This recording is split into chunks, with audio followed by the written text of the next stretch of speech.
X-Rex FM, the podcast channel.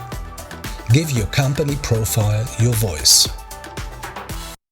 Lieve Stappers, you're very welcome in your career podcast. I'm super happy to stay together with you, and so let's talk about your career. Hello, Nicola. Nice to see you. Lieve, you are a lawyer, and you started as a lawyer. You had your study. How many years? Normally it's 5 years, but I put 6 years on it because the first year I was partying too much. And so it took me 6 years. The first 3 years in Antwerp, which is in the north of Belgium, and the last 3 years in Leuven. And that was for me a period of freedom because then I rented a student room because the first 2 years I was living with my parents because it's my hometown, Antwerp. And yeah, I had a lovely student time. Wow, amazing student time. I met a lot of people, I made a lot of friends, and they still are my friends. Amazing. And lawyer was your dream job when you was a teenager? Yes. My uncle was a lawyer, and he was my godfather also. So my dream was working with him, but I had also the dream to become a judge for children. And I defended a lot of children in court. And then I realized that the judges cannot do a lot for these kids. There are not enough places where they can live. They don't have enough tools to protect them, to do the follow-up. And I said to myself, I will be so frustrated. And I had to protect myself for all these negative emotions. And then I did not decide to become a judge for kids and youngsters. Yeah. But there are so many different lawyers with different positions. And which kind of lawyer are you? From the beginning, I choose for family and children's problems, divorces. And I was also the lawyer who went to the court to defend the case. More than you have these lawyers, they are looking and researching the books and they make advices, but a lot of lawyers gave me their case and that I went to court and could defend with all my passion and my enthusiasm because I really like to defend people in front of the court. So yeah, that was... And also in this kind of problems you can also do some mediation, so you don't have to go always to court. And I believe in the value of mediation. I think it can avoid a lot of problems. Yeah, and we talked a lot about your work and your life, and then there was a story, a very heavy story, but this story also changed your life and also your business. Yeah, a very sad story. Yeah, I think it's one of the saddest stories in the history of Belgium. We had this guy, Marc Dutroux, and he killed four girls. So in total there were 6 girls missing in Belgium, and the parents were like looking and asking for help, and they were not taken so seriously by the police. And finally, they discovered the girls, and so in Belgium it was such a strange period because everybody was on the street and said, it's impossible that the police is working in that way. They have to take the parents seriously when they say my child is missing. And then the government and the king in Belgium decided to give the opportunity to create a European Center of Missing Children and also sexual exploited children. And from the beginning, I was there in the team. I prepared the first day, and this was for me the most emotional part of my career. For example, if they find a kid dead, you feel so guilty, even though you are not looking, but you help the police. We felt terrible. There was a day that even Marc Dutroux escaped. Can you imagine?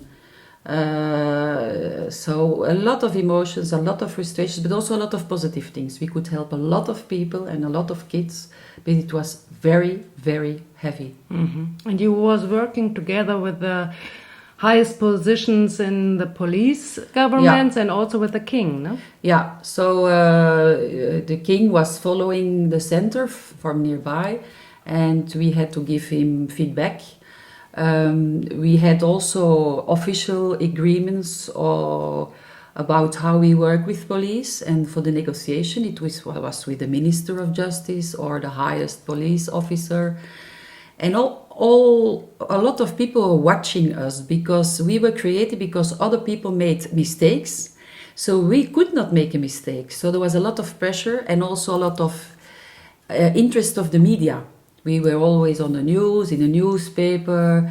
And in the beginning, working with the police was very heavy. They were not so happy with us because we were private. We were like a little bit the dog who was watching. But slowly by slowly, we got a better relationship. And today you can say in Belgium, when a child is missing, everything works perfectly. And I have the feeling everybody knows you in Belgium, no? The private people and also the governments and or the president or everybody knows you, no? But you know, when there are some problems in society, and especially I worked always for problems for kids and youngsters, you can do a lot of things, but you have to do different things. You can change a law, and for that you need to work with the parliament. You have to ask for public funding, for that you work with the government. You work with sponsoring for the private sector, so you have to have a network in the world of companies, and also you work with philanthropists, private people, families who wants to give money. So it's a very global approach, and if you really want to change something in society, you have to work in different fields, and that's why I met all these people, and I was very lucky to meet them because I met a lot of interesting people, really nice people, yeah. And that was also the next step in your company, no? Yes, so after I stopped being a lawyer, I worked in a lot of startups in the social profit. I worked for the government, the parliament, a TV channel. And then at the end I said, what is the biggest problem in Belgium? Well, the biggest problem in Belgium is that people don't work together. And really I believe that working together has a bigger impact when you have to solve problems. And that's why we started with Saman, and Saman means in Swedish, it means together. And what we are doing in Belgium, we are kind of a matchmaker between social projects and philanthropists. And with philanthropists, I mean families, persons, companies who want to give money to a social project. But it's not about only giving money. They really get involved. They are like partners. They work together. And I can give you an example.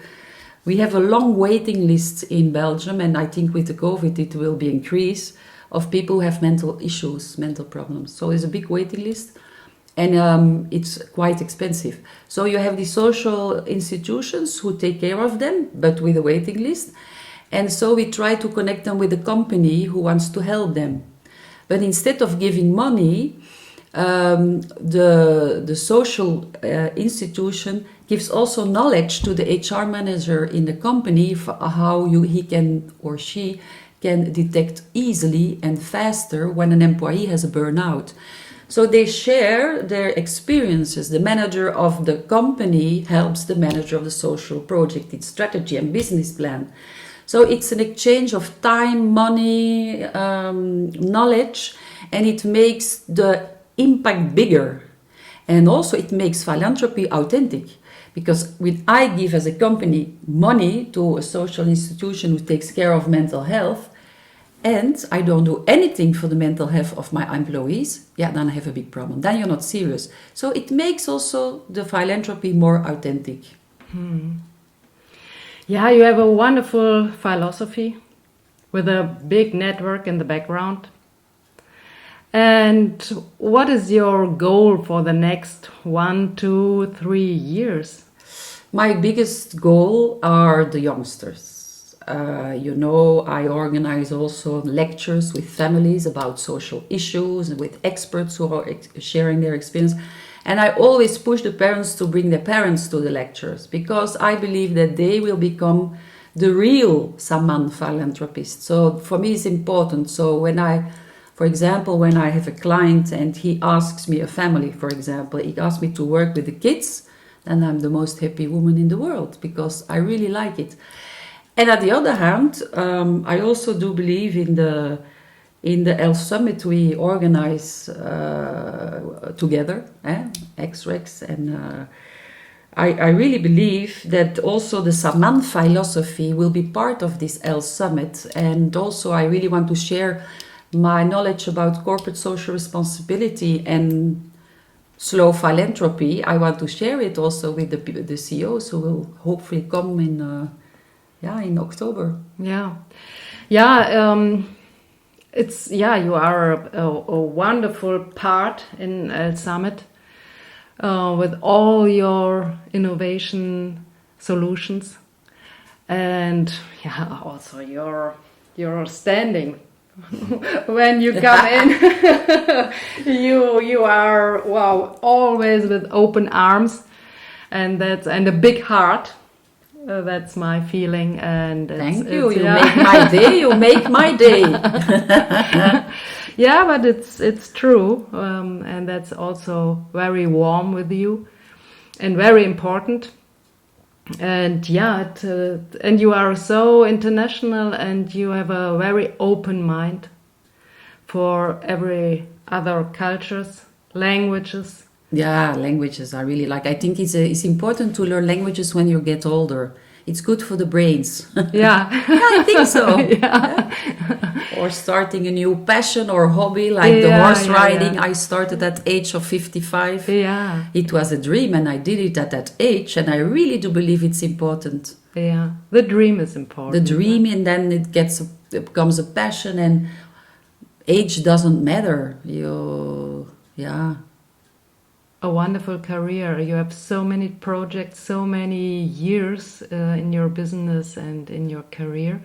And it's only a short moment now, but thank you very much for this view in your life, Lieve. Thank you. Thank you, Nicola, and also for the working together. Yeah. We have a wonderful We're a good team. together. We are a good team. Very good team. Thank you. Thank you. If you want to record your podcast with us, feel free to contact us via xrex.de.